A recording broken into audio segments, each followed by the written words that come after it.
Okay, this is part 3 of Dr. John Mcdougall, the doctor who fought for you, from this book by me, Pete Rogers. So this is what Dr. Mcdougall wrote about diabetes. We just finished up the last lecture, part 2, where he said it is important for patients to realize that fat causes diabetes. How can a patient get better if they don't know that? If they don't know that, then they don't know what to do. So what you should do is minimize dietary fat. Okay, Mcdougall continues. Sugar does not cause diabetes. Sugar makes diabetes better. Reference, New England Journal of Medicine, 1971.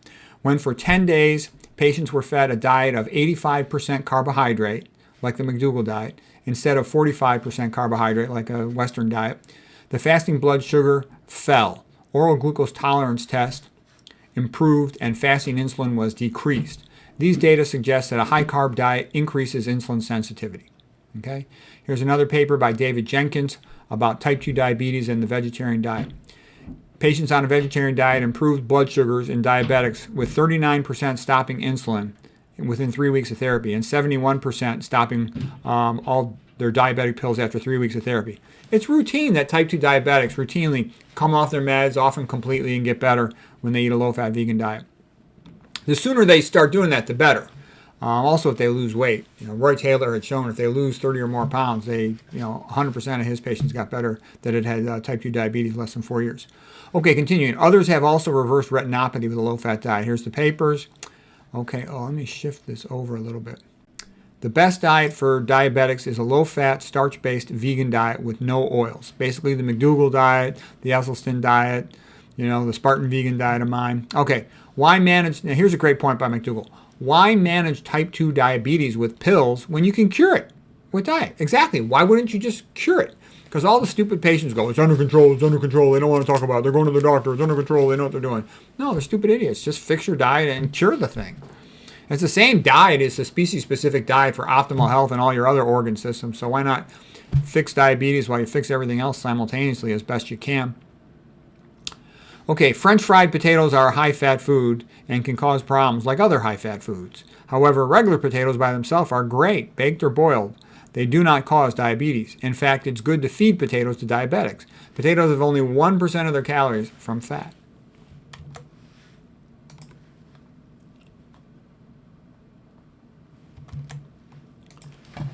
Okay, let's see if we can get this set up here. Low-carb diets are a bad idea. The 4 long-term studies on low-carb diets show that low-carb diets increase mortality. The people die sooner.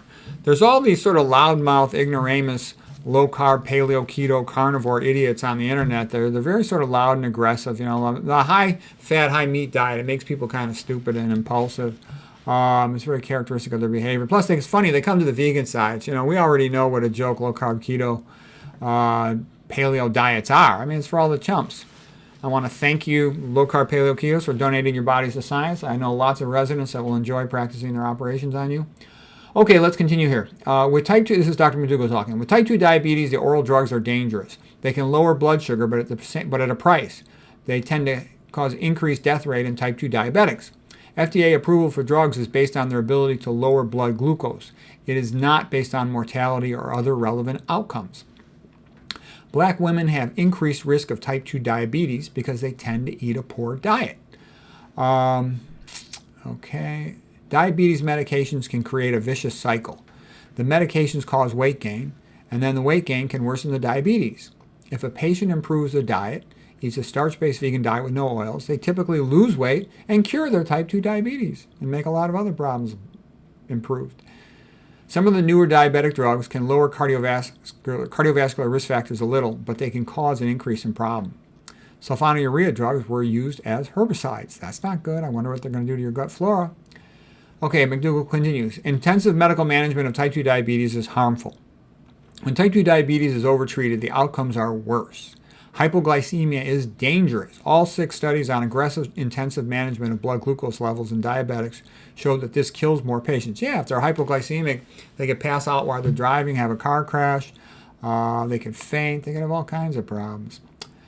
Intensive management, somebody could think they're drunk driving. Intensive management of type 1 diabetes is harmful.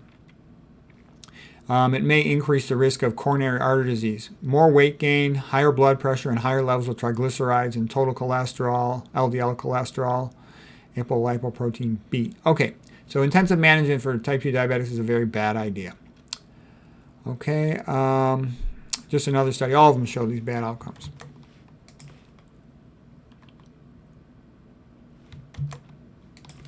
Okay, bariatric surgery can cure obesity, but it comes at a high price. Bariatric surgery is surgically induced malabsorption and sickness. Okay, bariatric surgery can cure type 2 diabetes. Any type of weight loss can cure type 2 diabetes. And I've known some people. And so I had some friends. They said, oh, we got somebody who's considering bariatric surgery. Would you be willing to talk to them? I'm like, yeah, sure. But they were too embarrassed to talk to me. So they went and had surgery, did well for a year, lost 70 pounds, and then had a massive complication. It was gastric perforation, needed emergency surgery for that. Big disaster. I've had other people, their kid has a weight problem, goes for bariatric surgery, and then developed a neuropathy from a malabsorption syndrome. It's not a party. You want somebody making a big surgery into your abdomen, removing half your stomach or something. All you got to do is eat a low-fat vegan diet. Why would you want to do that? It's stupid. Okay, plant-based diet can be very helpful for treating painful diabetic neuropathy. The study by Dr. Neil Bernard showed that the plant-based diet is a helpful way to treat diabetes. The patients were randomized a low-fat plant-based diet for 20 weeks, and they showed a significant reduction in diabetic neuropathy pain. Yeah, because then when you fix the diet, you fix the diabetes, so you don't get a microvasculopathy from diabetes. You don't get all those secondary pathways of advanced glycation end products, and a whole bunch of other toxic pathways. And the microvasculopathy is going to make everything ischemic. You give everything better blood supply, everything has a better chance to heal. Okay, next paper on it, regression of diabetic neuropathy with a total vegetarian diet. Many patients had complete relief of their systemic distal polyneuropathy in 17 out of 21 patients in just a little over 2 weeks. With diabetic neuropathy, the number one goal is just cure the type 2 diabetes. Numbness and tingling with diabetic neuropathy can be related to poor blood flow. Yeah, so low-fat vegan improves blood flow. A lot of doctors, by the way, think metformin is some type of great medicine. I've had doctors that are, fellowship trained tell me, oh, should I take metformin to increase longevity? I'm like, are you kidding me? Are you stupid? Metformin is a mitochondrial inhibitor. I would never intentionally take a mitochondrial inhibitor. Okay, reappraisal of metformin efficacy in type 2 diabetes. Here's some randomized controlled trials. And they showed that in one study, 31% had an increase in all-cause mortality on metformin, and another one, 64% increase in cardiovascular mortality. Great. I wouldn't want to take anything that's a mitochondrial inhibitor. It inhibits mitochondrial complex 1. I would stay away from that. Okay, type 2 diabetes is an autoimmune, this is type 1. Type 1 diabetes is an autoimmune disease related to dairy. Everybody should know that. Yeah, and T. Colin Campbell has written a lot about that. So has Dr. Mcdougall. It's sort of like, dairy is like one of the most, if not the most overrated food. And they also think that dairy is strongly related to multiple sclerosis and autoimmune disease and multiple sclerosis. Okay, this is from Dr. Mcdougall's Cure Your Diabetes with These Simple Changes and How to Cure Autoimmune Diseases at his Dr. Mcdougall's YouTube channel. Okay, and that's all I got for diabetes. I hope that was helpful.